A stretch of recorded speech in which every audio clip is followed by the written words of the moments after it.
का प्रोसेस किया है। लास्ट क्लास में हमने यहाँ थर्ड स्टेप तक परफॉर्म कर लिया है, जिसमें अकाउंट ग्रुप को डिफाइन किया जाता है। अकाउंट ग्रुप्स को डिफाइन करने का जो हमने प्रोसेस था उसको मैं थोड़ा रिवाइज कर देता हूँ। ये हमारे ग्रुप्स थे जो हमने डिफाइन किए थे, एसेट्स के, लायबिलिटीज की, एक्सपेंसेस की, सेल्स की और शेयर कैपिटल की। ये सारे ग्रुप्स हैं जो हमने डिफाइन किए हैं और उनको लिंक किया था इस चार्ट ऑफ अकाउंट के साथ। हमारा चार्ट ऑफ अकाउंट जो हम अपने सिनेरियो में अपने इस क्लास के लिए हमने जो डिफाइन किया था वो UAF1 था। उस UAF1 का चार्ट ऑफ अकाउंट सारे रोज के अंदर आप देख रहे हैं कि एक ही जो एक कोड यूज हो रहा है, UAF1। बिकॉज एसेट का जो ग्रुप है उसके साथ भी UAF1 आएगा, लाइबिलिटी के साथ भी आएगा, एक्सपेंसेस के साथ भी आएगा, एंड सो ऑन। जितने भी ग्रुप डिफाइन करेंगे उसके साथ हमारा ये चार्ट ऑफ अकाउंट लिंक करेगा। इट्स मीन कि हम सिस्टम को ये एक इंस्ट्रक्शन दे रहे हैं, उसमें इंफॉर्मेशन मेंटेन कर रहे हैं कि हमारा इस ग्रुप का ताल्लुक इस चार्ट ऑफ अकाउंट से है। और फिर आगे उसकी एक रेंज सेट कर रहे हैं कि एसेट्स के ग्रुप के अंदर जब कोई GLs क्रिएट होंगे तो फर्स्ट GL ये क्रिएट होगा और सबसे लास्ट का GL ये क्रिएट होगा, और इनके इन बिटवीन सारे अकाउंट्स क्रिएट होंगे। इसी तरह लाइबिलिटीज की ये रेंज सेट कर दी, एक्सपेंसेस की कर दी, एंड सो ऑन। ये सारी रेंजेस हमने सेट कर दी थी। अब नेक्स्ट स्टेप है रिटेन अर्निंग अकाउंट को डिफाइन करना।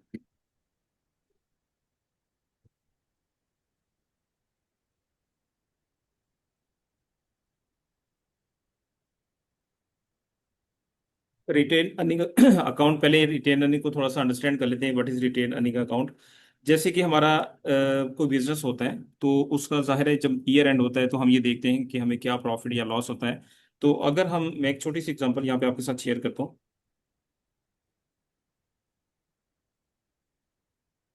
नॉर्मली जब कोई बिजनेस होता है तो उसके अंदर सबसे पहले हम देखते हैं हमारी सेल्स क्या है। अगर सपोज 100,000 की सेल है, 1 लाख रुपए की सेल है, और उसमें से एक्सपेंस, अब एक्सपेंस इसमें सारे आ जाते हैं, जितने भी सैलरीज एक्सपेंसेस हैं, ट्रैवलिंग एक्सपेंसेस हैं, ऑफिस एक्सपेंसेस हैं, यूटिलिटी एक्सपेंसेस हैं, मींस के जितने भी टाइप के एक्सपेंसेस हमारी कंपनी के अंदर इनकर हो रहे हैं सारे के सारे हमने इसमें ऐड कर दिए। टैक्सेस को भी ऐड कर दिया, टैक्सेस के भी जो हमने पे किया वो भी ऐड कर दिया। वो सपोज हो जाता है टोटल 85,000। ये टोटल हमारी जो सेल हुई है किसी पर्टिकुलर टाइम पीरियड के लिए, मंथ एंड मंथ के लिए या ईयर के लिए, वो 100,000 है। और उसमें से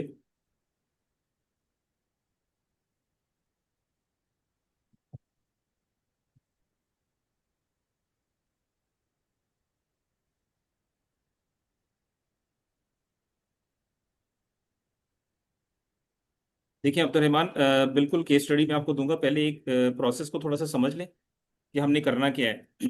केस स्टडी हमेशा तब दी जाती है जब एक प्रोसेस को समझ लिया जाता है। अभी अभी हमने इनिशियल स्टार्ट किया है, अभी बेसिक कॉन्फ़िगरेशन हमने कंप्लीट नहीं की। अभी बेसिक कॉन्फ़िगरेशन को कंप्लीट करने में ऑलमोस्ट ये हमारे स्टेप्स रहते हैं।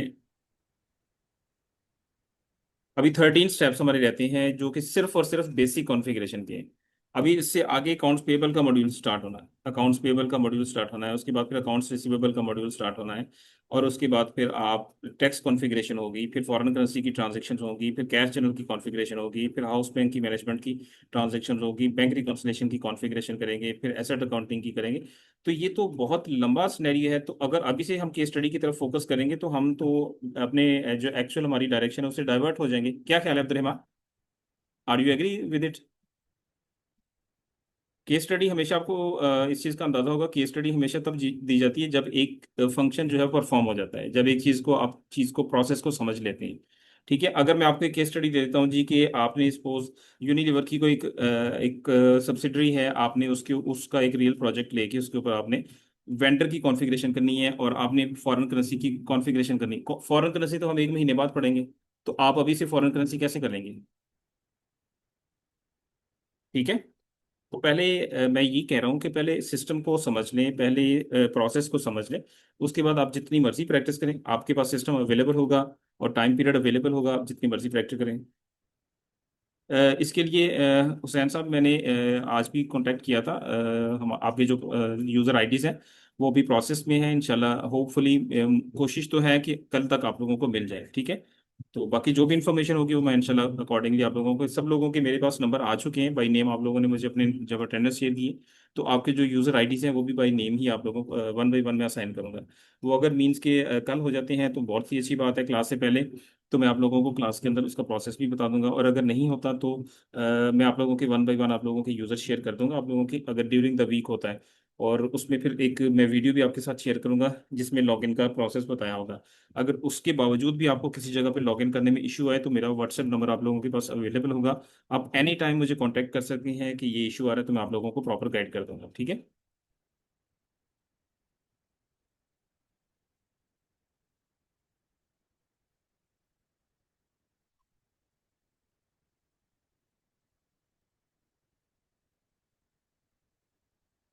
अटेंडेंस वगैरह जो है वो सब लोग शेयर कर दीजिएगा, जो बाद में आए वो भी अपनी अटेंडेंस शेयर कर दें, और कोशिश किया करें कि फर्स्ट 10 मिनट्स के अंदर ज्वाइन कर लें।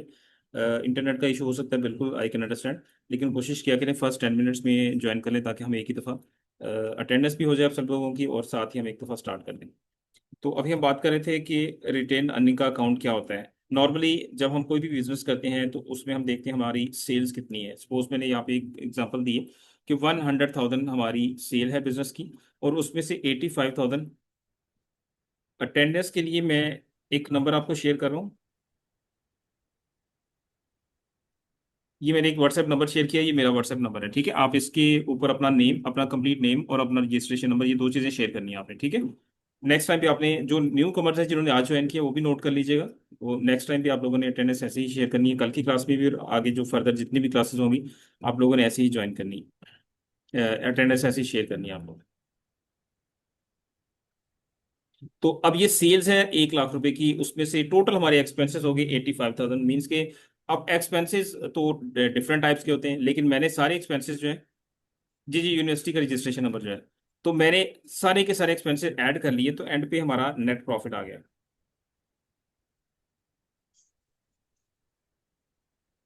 15,000 इज द नेट प्रॉफिट, ठीक है। इट्स मीन कि ये जो प्रॉफिट है, ये एसएपी कहता है, एसएपी सिस्टम कहता है इस प्रॉफिट को आपने ऐसे खाली नहीं छोड़ देना, इसको कहीं पोस्ट करना चाहिए इसको कहीं पोस्ट होना चाहिए। तो उसके लिए एक रिटेन अर्निंग अकाउंट डिफाइन किया जाता है। रिटेन अर्निंग की एक प्लेस है एसएपी के अंदर, एक फील्ड है, एक जगह है जहां पे हम रिटेन अर्निंग का अकाउंट असाइन कर देते हैं, यानी जिसका कहते हैं ना एक फिल इन द ब्लैंक्स। हम लोग एक अपनी स्टडीज में एक चीज पढ़ते होते हैं, फिल इन द ब्लैंक्स, कि किसी ब्लैंक को फिल करना, किसी चीज के साथ, किसी इंफॉर्मेशन के साथ फिल करना।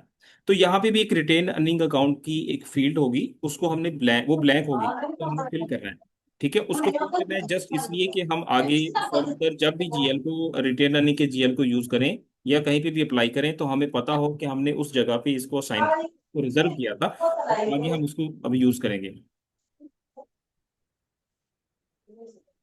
तो अब ये जीएल एक असाइन करेंगे। अब क्वेश्चन यहाँ पे आता है कि जीएल हम कौन सा लगाएंगे, कहाँ से लगाएंगे। माइक्स अपने काइंडली ऑफ कर दिया करें, माइक किसी का ऑन है शायद। एनीवेज, तो अब ये एक जीएल होगा। नॉर्मली क्या होता है कि जीएल हम या तो एसेट के ग्रुप से भी ले सकते हैं, या हम शेयर कैपिटल के ग्रुप से भी ले सकते हैं, इसमें से कोई एक जीएल ले सकते हैं, एसेट में से ले सकते हैं। इट्स अप टू यू कि आपने कौन सा जीएल लेना। अगर आप इसको सिस्टम के अंदर देखना चाहें, मीन्स के समटाइम होता है कि एक्सेल की इन्फॉर्मेशन जो है वो कहीं आगे पीछे हो गई है, या आपके पास प्रॉपर इन्फॉर्मेशन नहीं है, तो आप सिस्टम को फोकस करें, सिस्टम के अंदर जाके देखिए कि हमने कौन सी इन्फॉर्मेशन सिस्टम के अंदर इन की है। तो ये टी कोड है OBD4, जो हमने लास्ट क्लास में भी डिस्कस किया था, उसको दोबारा ओपन करें आप, OBD4।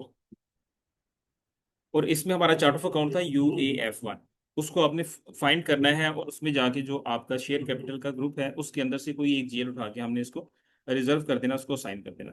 जस्ट वेट कीजिएगा, सिस्टम टाइम ले रहा है।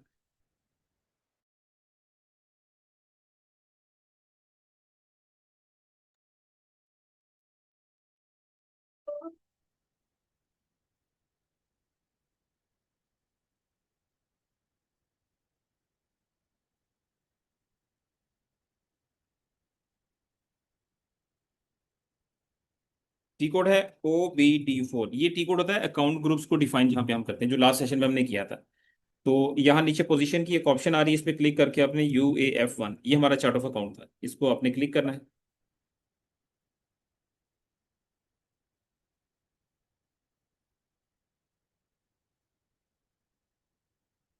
ठीक है। मैं रिपीट कर देता हूँ, ठीक है।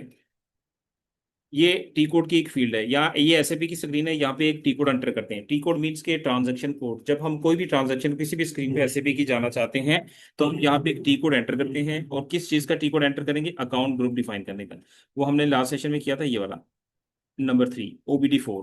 OBD4 के टी कोड में हम जाएंगे। ये सारों के टी कोड्स मैंने इधर मेंशन किए हुए, ग्रुप के अंदर मैंने शेयर भी की है ये फाइल।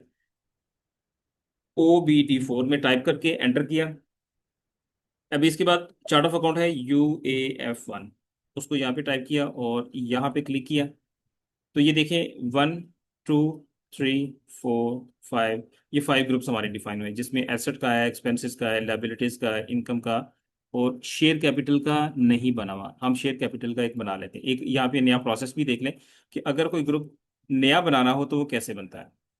देखिए, एसेट की रेंज 1 की भी है, 2 की भी है, 3 की भी हमने यूज की हुई है, 4 की भी की, 5 की भी की, 5 तक हमने रेंजेस यूज की हैं। अब मैं एक नया ग्रुप डिफाइन कर रहा हूँ, उसकी रेंज में 6 से स्टार्ट करूंगा।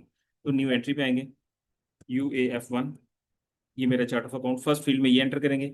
अब यहाँ पे शेयर कैपिटल का एक ग्रुप है, ये मैंने उसकी शॉर्ट डिस्क्रिप्शन कर दी, और ये उसका लॉन्ग नेम कर दिया शॉर्ट शेयर कैपिटल का। उसकी रेंज 6 से स्टार्ट करूंगा, 600000 से लेके 600 200। सपोज मैं 200 GL की रेंज रख रहा हूँ, इसके अंदर 200 GL की रेंज रखा हूँ। एंटर किया और यहाँ पे इसको ऐड कर। अब एक स्टेप बैक आएंगे और आप देखेंगे कि ये ग्रुप भी हमारा उनके साथ ऐड हो गया है। दोबारा UAF फाइन करें, UAF1, और अब ये 1 2 3 4 5 6, अब ये 6 ग्रुप हो गए। ये 6 शेयर कैपिटल का यहाँ पे ऐड हो गया, जो कि पहले नहीं आ रहा था, मैंने वो भी ऐड कर दिया। अब इस ग्रुप में से मैं ये फर्स्ट GL ले लेता हूँ। सपोज एक नया सेशन ओपन करते हैं, एसएपी की स्क्रीन का नया सेशन ओपन करने के लिए ये ऊपर आप एक ऑप्शन देख रहे हैं, ठीक है। ये ऊपर मल्टीपल ऑप्शन आ रही है, उनमें से ये वाली जो ऑप्शन है न्यू गुई विंडो, इसके ऊपर क्लिक करेंगे तो एक नई स्क्रीन मीन्स कि एक नया सेशन ओपन हो जाएगा। और पहले वाला भी ओपन ही रहेगा, पहले वाला एग्जिस्टिंग आप नीचे एसएपी की स्क्रीन पे लेके आएंगे तो ये देखिए दो ओपन हुए हुए हैं। एक तो ये वाला है और दूसरा ये वाला, जैसे जिसको आप आल्ट टैब के बटन से भी लेके आ सकते हैं। आल्ट टैब करेंगे तो इधर चलेगी, आल्ट टैब करेंगे तो इधर चलेगी। अब मैं इधर वापस आ गया। OB53 का टी कोड है, जहाँ पे हम रिटेन अर्निंग अकाउंट को ऐड करते हैं। ये एंटर किया। सिस्टम पूछ रहा है कि कौन से चार्ट ऑफ अकाउंट का। अब हर किसी का अपना अपना होगा, मैं अपने चार्ट ऑफ अकाउंट का GL साइन करूंगा, आप लोग अपने अपने चार्ट ऑफ अकाउंट के GL साइन करेंगे। मेरा चार्ट ऑफ अकाउंट क्या है? UAF1, उसको मैंने टाइप किया और सिलेक्ट किया और इस पे क्लिक किया। अब यहाँ पे वो फील्ड है जहाँ पे हम GL असाइन करेंगे। और ये देखिए, इसमें लिखा आ भी रहा है कि profit and loss statement account type, कि यहाँ पे अपने और ऊपर भी आ रहा है बैलेंस कैरी फॉरवर्ड, मीन्स कि ये वो बैलेंस है जो कि सॉरी वो ट्रांजैक्शन है जो कि हमारे प्रीवियस ईयर के बैलेंस को नेट करके उसका नेट प्रॉफिट या लॉस जो भी होता है उसको नेक्स्ट ईयर में कैरी फॉरवर्ड कर देता है। तो यहाँ पे हमने एक सपोर्टिंग की लगानी होती है। सपोर्टिंग की से मुराद क्या होता है? जो आपकी GL को सपोर्ट करती है। वो आप XYZ कुछ भी लगा सकते हैं, लेकिन रिकमेंडेड ये है कि आप X यूज करें। और यहाँ पे वो GL असाइन करेंगे। कौन सा GL था? 600000।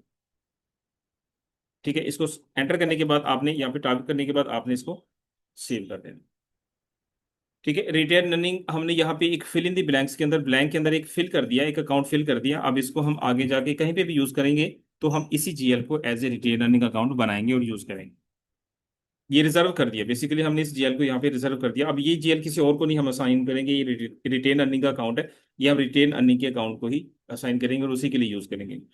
अच्छा जी, ये एक छोटी सी एक्टिविटी थी, इसमें कोई इतनी कॉम्प्लिकेशन नहीं है, जस्ट असाइनमेंट है। नेक्स्ट इंपॉर्टेंट काम है ये वाला इंपॉर्टेंट एक्टिविटीज है। फिजिकल ईयर वेरिएंट को डिफाइन करना और उसको फिर कंपनी कोड के साथ असाइन करना। असाइन करने वाला तो काम कोई मसला नहीं होता। असाइन में करने में तो जस्ट आपने एक चीज को दूसरी के साथ असाइन लिंक करना होता है। जैसे मैंने अभी आपको रिटेन अर्निंग अकाउंट असाइन करने का क्या था प्रोसेस, उसमें एक्स के सामने एक्स लगाया और सामने GL लगाया, सेव कर दिया, तो ये असाइन हो गया। असाइनमेंट का तो इतना कॉम्प्लिकेटेड नहीं होता। लेकिन जो चीजें डिफाइन करनी होती है ना, जैसे अब ये नया कॉन्सेप्ट है physical year variant. Physical year variant को डिफाइन करना, कैसे डिफाइन करेंगे? इसका मैंने कलर थोड़ा चेंज कर दिया। इसको अब हम साइड पे आके पहले समझ लेते हैं।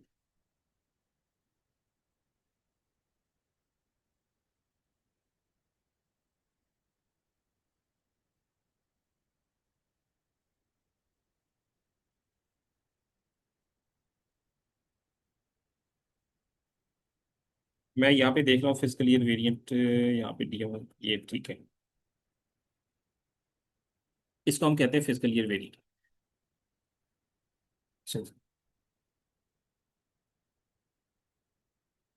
एक तो फिजिकल ईयर वेरिएंट जो होता है वो 2 कैरेक्टर्स का कोड होता है। 2 कैरेक्टर्स से मुराद क्या होती है कि आप 2 कैरेक्टर का एसएपी के अंदर अल्फा न्यूमेरिक कोड मेंटेन करेंगे। ठीक है, 2 कैरेक्टर्स कोड होगा।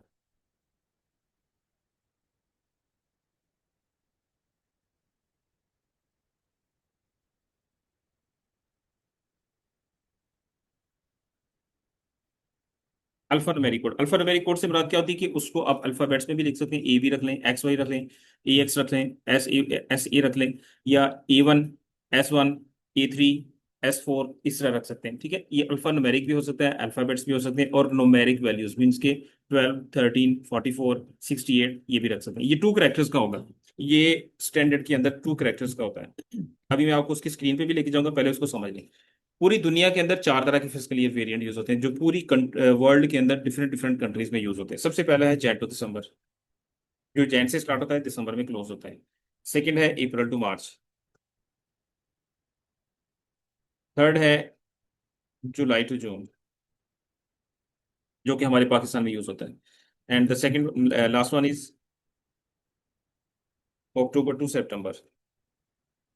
ठीक है, डिफरेंट कंट्रीज की डिफरेंट है। कुछ कंट्रीज में जैन टू दिसंबर यूज होता है, कुछ में अप्रैल टू मार्च होता है, कुछ में जुलाई टू जून, कुछ में अक्टूबर टू सितंबर। हम जिस कंट्री में फॉल करते हैं, हमारा जुलाई टू जून का फिजिकल ईयर यूज होता है। मीन्स कि जुलाई से स्टार्ट होता है और नेक्स्ट ईयर में जून में जाके क्लोज हो जाता है। जैसे अभी जो करंट मंथ है हमारा, ये जुलाई का है। ठीक है, अभी करंट मंथ में हमारा फिजिकल ईयर स्टार्ट हो चुका है, और ये स्टार्ट हुआ है 2026। असल में तो ये हमारा जो कैलेंडर ईयर चल रहा है वो तो 2025 चल रहा है, 2025 चल रहा है। लेकिन फिजिकल ईयर हमारा 2026 स्टार्ट हो चुका है। अच्छा, ये 2 इयर्स का रेफरेंस किस तरह से होता है? आपने देखा होगा अक्सर एक टर्म यूज होती है हमारी कॉमन एग्जाम के पॉइंट ऑफ व्यू से। जी बिल्कुल, टैक्स ईयर भी यही होता है। ठीक है, कौन कौन सी टर्म्स हम यूज करते हैं? एग्जाम 23 24 हमेशा 2 सालों का रेफरेंस यूज करते हैं, 2 इयर्स का रेफरेंस यूज करते हैं। Final exam 23 24, tax year 23 24, financial year 23 24। दो दो सालों का रेफरेंस क्यों यूज करते हैं? उसकी रीजन क्या होती है कि हमारा जुलाई 25 से जब स्टार्ट हो रहा है, तो 6 महीने तो हमारे 25 के यूज होंगे, और 6 मंथ हमारे 26 के बीच में ऐड हो जाएंगे। इट्स मीन कि हमारा जो फिजिकल ईयर है वो एक्चुअल में 2 इयर्स के अंदर डिवाइड हुआ हुआ है। ठीक है, एक मीन्स के जो 2 कैलेंडर ईयर हैं, उनके उनके अंदर से 6 मंथ्स हम एक कैलेंडर ईयर के अंदर से लेते हैं, 6 मंथ दूसरे कैलेंडर ईयर के अंदर से लेते हैं। तो इस वजह से हम 2 इयर्स का रेफरेंस यूज करते हैं हमेशा अपने अकाउंट्स को फाइनल करने के लिए, या जो भी हमने टर्म यूज करनी होती है। टैक्स ईयर 23 24 कहते हैं, या 24 25 कहते हैं, या फाइनेंशियल ईयर 24 25 कहते हैं, बजट 24 25 कहते हैं। जब भी हम अपने को फाइनेंशियल फाइनेंशियल से रिलेटेड कोई बात करते हैं, तो हमेशा 2 इयर्स का रेफरेंस यूज करते हैं। उसकी रीजन क्या है कि हमारा जुलाई से स्टार्ट होता है, और अब ये जुलाई 2025 में स्टार्ट हो रहा है, तो क्लोज कब होगा? जून 2026 में। इसका मतलब है कि 25 में स्टार्ट हो रहा है, 26 में क्लोज हो रहा है, तो 2 सालों का रेफरेंस यूज हो गया। अब यहाँ पे इस ईयर में जो भी रेफरेंस, जो भी हमारी फाइनेंशियल्स होंगी, मीन्स के स्टेटमेंट्स बनेगी, हमारे एग्जाम्स होंगे, या हमारे टैक्स ईयर्स की बात होगी, तो कौन सा कौन सा रेफरेंस यूज करेंगे?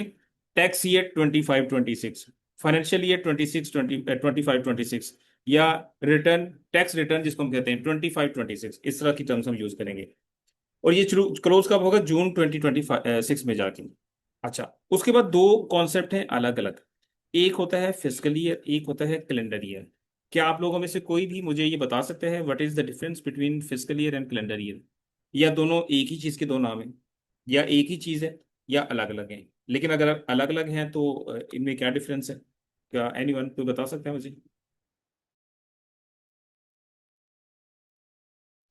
सर, आपका जो कैलेंडर ईयर होता है starting from 1 Jan and ending 31 December, और जो आपका फिजिकल ईयर है स्टार्टिंग फ्रॉम 1 July और end of 30 June। Okay, very good, बिल्कुल ऐसा ही है। जो कैलेंडर ईयर है वो तो सिंपल कैलेंडर की वर्ड से हमें पता चल रहा है कि वो ईयर जो कि कैलेंडर को फॉलो करता है। कैलेंडर ईयर कब से स्टार्ट होता है? जनवरी से स्टार्ट होता है, और कब कब क्लोज होता है? दिसंबर में क्लोज होता है। ठीक है, तो लेकिन फिजिकल ईयर, अच्छा मिस्टर नवीद, अब मुझे आपने आंसर किया था, मुझे एक और चीज बताइएगा कि क्या फिजिकल ईयर और कैलेंडर ईयर सेम हो सकते हैं, या क्या कैलेंडर ईयर और फिजिकल ईयर डिफरेंट हो सकते हैं? क्या सेम हो सकते हैं, क्या डिफरेंट हो सकते हैं? दो अलग अलग क्वेश्चन हैं। सर, वो कुछ कंडीशंस होती, फिजिकल ईयर और कैलेंडर ईयर मतलब सेम तो आपके इस कंडीशन में हो सकते हैं कि अगर आपका जो फिजिकल ईयर है वो भी अगर 1 Jan से स्टार्ट होके 30 ये इसमें फॉल करे, और वहां पे एग्जैक्टली। जाके 30th बस ठीक है, यही फर्स्ट आंसर, ऑफ दिसंबर पे अगर यही एंड होता है। यही इसका आंसर है, यही इसका आंसर है, वेरी गुड। देखिए, कुछ कंट्रीज जो जैन टू दिसंबर का फिस्कल ईयर यूज कर रहे हैं, इसका मतलब है कि वो फिस्कल ईयर और कैलेंडर ईयर सेम यूज कर रहे हैं। उनका कैलेंडर ईयर भी वही है, उनका फिस्कल ईयर भी वही है। बट हमारा कैलेंडर ईयर और है, हमारा फिस्कल ईयर और है। अगर हम जुलाई टू जून के अंदर फॉल करें तो हमारा कैलेंडर ईयर क्या होगा, जैन टू दिसंबर, जो कि सबके लिए है। हमारा फिस्कल ईयर क्या होगा, जुलाई टू जून, क्योंकि हमारा जुलाई से स्टार्ट होता है, जून में क्लोज होता है। तो हमारा फिस्कल ईयर और कैलेंडर ईयर डिफरेंट है। लेकिन कुछ ऐसी कंट्रीज हैं जिनका कैलेंडर ईयर और फिस्कल ईयर सेम होता है। वो क्यों सेम होता है, क्योंकि वो जैन टू दिसंबर का फिस्कल ईयर ही यूज करते हैं। तो ये बेसिकली इन दोनों में डिफरेंस है। अब हम अपने फिस्कल ईयर के पॉइंट ऑफ व्यू से बात करते हैं। टू करेक्टर्स का एक कोड हम डिफाइन करेंगे, और उसके अंदर हम ये हमारे फोर कॉलम्स आएंगे। फोर कॉलम्स आएंगे, और फोर कॉलम्स के अंदर जो हमारी सेटिंग होगी, फर्स्ट के टू कॉलम्स जो है, फर्स्ट के जो टू कॉलम्स हैं इनका, इनमें आप किसी भी कंट्री में बैठे हैं तो डाटा सबके लिए सेम होगा। लेकिन जो नेक्स्ट टू कॉलम्स हैं इनके अंदर हर कंट्री का अपना अपना डाटा आएगा। पाकिस्तान का और होगा, इंडिया का और होगा, यूके का और होगा, यूएस का और होगा, हर किसी का अपना अपना होगा। इसको मैं रिमूव कर देता हूँ, चलिए इसको भी मैं रिमूव कर देता हूँ, सारी चीजें मैं दोबारा एक्सप्लेन कर दूँ। बेसिकली एसएपी के अंदर ये फोर कॉलम्स हैं जो हम कॉन्फ़िगरेशन के अंदर डिफाइन करेंगे। मंथ्स क्या होते हैं, मंथ्स वन से स्टार्ट होते हैं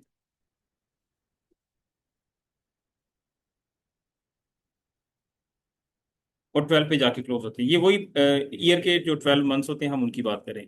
ये तो जब आप वेरिएंट बनाएंगे ये तो सबके लिए सेम होंगे। जी बिल्कुल, कंट्री वाइज ऑपरेट करेंगे। और अगर आप किसी कंट्री में बाहर बैठ के भी जुलाई टू जून का यूज करना चाहें तो कर सकते हैं। पाकिस्तान में बैठ के भी अगर हम बाहर किसी का यूज करना चाहें तो कर सकते हैं।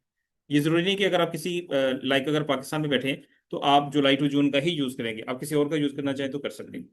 अब यहाँ पे जो डेज है वो भी हमें सिस्टम को एक दफा बताने होते हैं। जनवरी के 31 डेज होते हैं, फरवरी के मैक्सिमम 29 होते हैं। वैसे तो नॉर्मली 28 होते हैं, लेकिन आफ्टर 4 ईयर जब लीप ईयर आता है तो ये 29 होते हैं। और इसके बाद मार्च में 31, अप्रैल, मई, जून, जुलाई, अगस्त, सितंबर, अक्टूबर, नवंबर एंड दिसंबर, ये मंथ्स हो गए। इसका मतलब है कि आप किसी भी कंट्री में चले जाएं, जनवरी के हमेशा 31 डेज होंगे, और फर्स्ट मंथ जनवरी होगा। ऐसा नहीं होगा कि किसी कंट्री में जाए तो उनका कैलेंडर ईयर जो है वो मार्च से स्टार्ट होगा, ऐसा नहीं होगा। उनका कैलेंडर ईयर जनवरी से ही स्टार्ट होगा, आप पूरी दुनिया में किसी भी कंट्री में चले जाएं।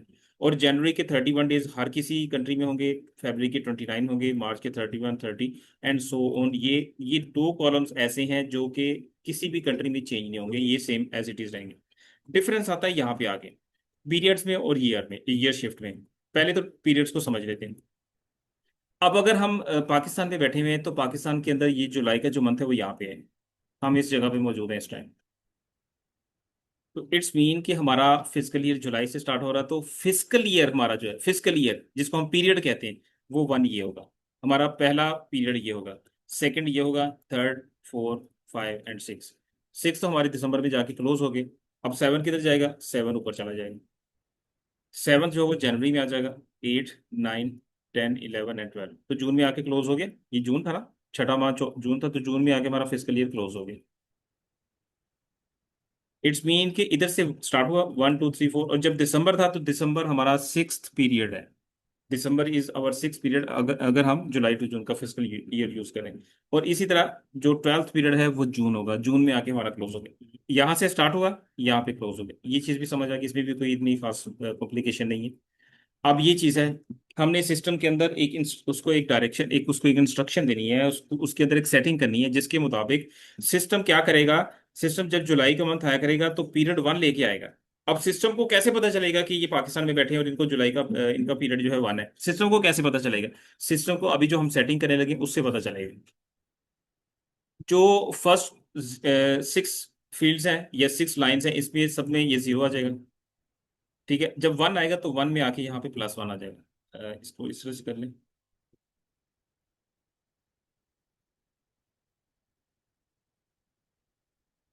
ठीक है, +1, ये कॉमा मैंने इसको सपोर्ट करने के लिए साथ लगाया। वैसे +1 का एक यहाँ पे साइन, प्लस का सिंबल आएगा और 1 का डिजिट आएगा। तो ये +1 क्या रिप्रेजेंट कर रहा है कि आपका अगर कैलेंडर ईयर अभी 25 चल रहा है तो फिजिकल ईयर 26 में कन्वर्ट हो जाएगा।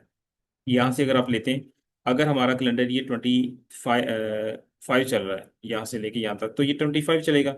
लेकिन जब यहाँ पहुंचेगा तो कैलेंडर ईयर तो 25 ही रहेगा, बट फिजिकल ईयर 26 हो जाएगा। क्यों? क्योंकि हमने +1 कर दिया सिस्टम के अंदर, हमने बता दिया +1। अगर सपोज करो, अगर सपोज यहाँ पे मैं -1 कर देता हूँ तो ये 24 में ले जाएगा। मैं अभी होगा नहीं ऐसा, मैं जस्ट आपको समझाने के लिए कह रहा हूँ, होगा नहीं ऐसा लेकिन समझाने के लिए कह रहा हूँ। अगर इन केस हम यहाँ पे -1 कर देते हैं तो सिस्टम 2025 का जब जुलाई का ये जो करंट मंथ है इसमें पहुंचेंगे तो ये 24 फिजिकल ईयर कर देगा इसको। तो नॉर्मली हम इसको नेक्स्ट में कन्वर्ट करने के लिए यहाँ पे +1 का साइन लगाते हैं।